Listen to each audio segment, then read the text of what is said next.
Welcome back to I left my A-rank adventure party to help my forest students reach the dungeon depths. Anime review, episode number 5. We're here viewing the 7th episode of the series. Yes, 7th episode, The Pale Immortal Ruler. Starts up with Clover arriving. They go back to the dungeon they were just last episode in Akmark Darkness.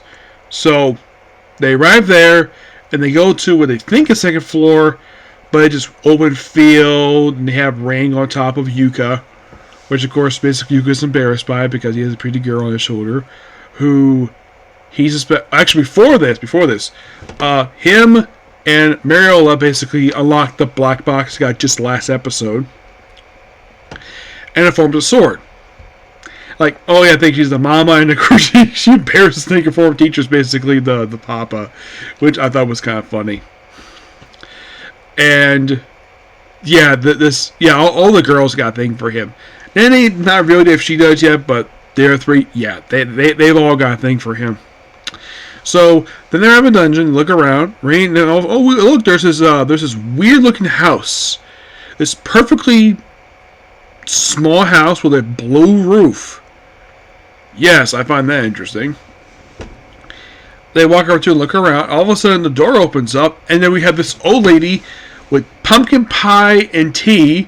Oh, come inside. It's like, no. And then turns from old lady to a beautiful woman. Like, oh my gosh. And then Yuka reveals who this is.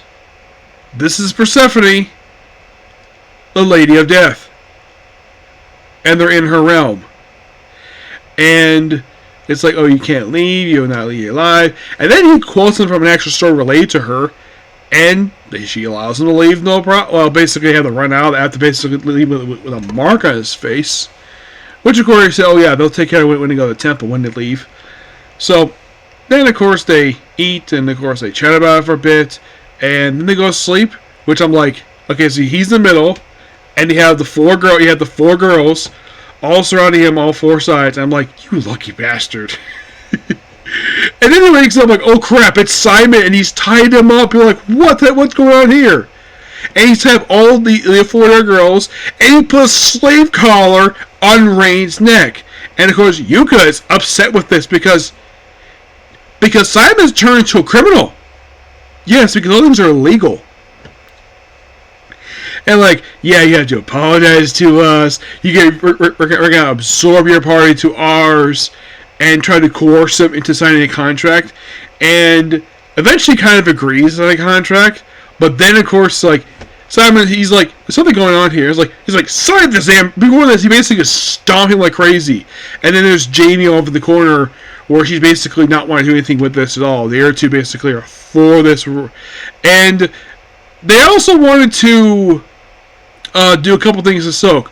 Like, one, they wanted to kill her. They would have Rain kill her. And the other one wanted to rape her. They don't say it, but like, oh, they want to play with her. Implying the fact they want to rape this woman. Yes.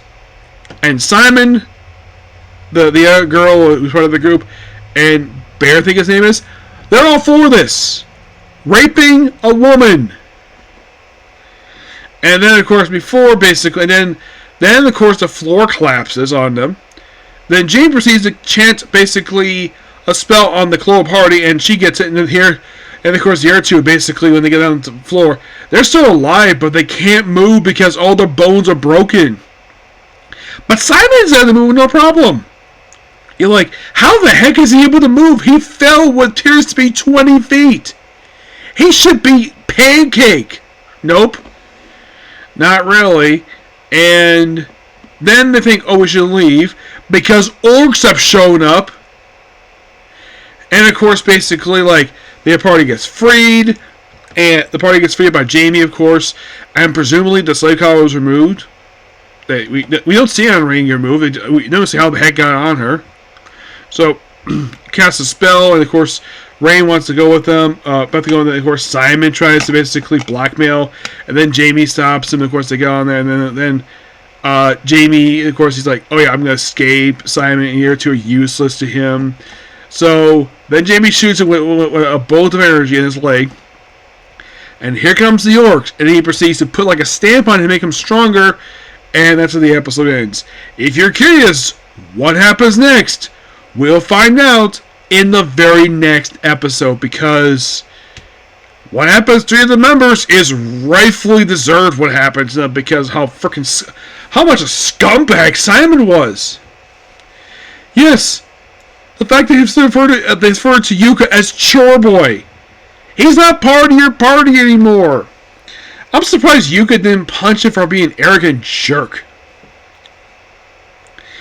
And the fact that if he had survived, he would have been charged with, let's see, according to U.S. terms, he'd be charged with false imprisonment, human trafficking, conspiracy to commit rape. Let's see, what else? Coercion. Yes, that is an actual charge. Let's see, what other charge be basically what he could be done with? Let's see. Assault. Because he kicked Yuki when he was tied up. So, yeah. So, Simon, of course, probably faced either life imprisonment or he probably executed. The other two be collaborators. Jamie probably won't get anything out because she has nothing to do with this at all. She would probably get off. She probably get basically like a probation, basically what she did. The other two, because they're for this and all, because they basically want to do this. They're probably now, the exception of the assault charge, they're probably also going to be charged with basically the same thing. And so those two will get basically like imprisonment according to U.S. terms. Simon will get either imprisonment or be executed. Probably by. If he was tried in the U.S. system, he probably, if he was executed in the course of, in the case of Florida, he'd probably get lethal injection. Yes, but yeah, basically, Yuka's definitely right. Simon is committing many crimes, not just slavery. Basically, he's trying to commit human trafficking, which that's illegal. Yes.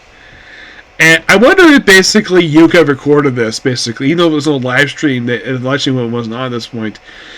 I wonder if he recorded this and basically then presented this to the thing and like, oh yeah, have all parties, members never condemned for basically, except for Jamie, which we'll find out what happens to them next week. Well, basically this weekend, of course. Hopefully I won't have any delay with this one again. But yeah, that's basically a particular view. Please be sure to like, comment, subscribe, turn notifications, and do its like button. Next up is one comic corner this time, not two. And then after that, it's on to the Red Range Adventures in the World. Okay, thanks, you. Bye.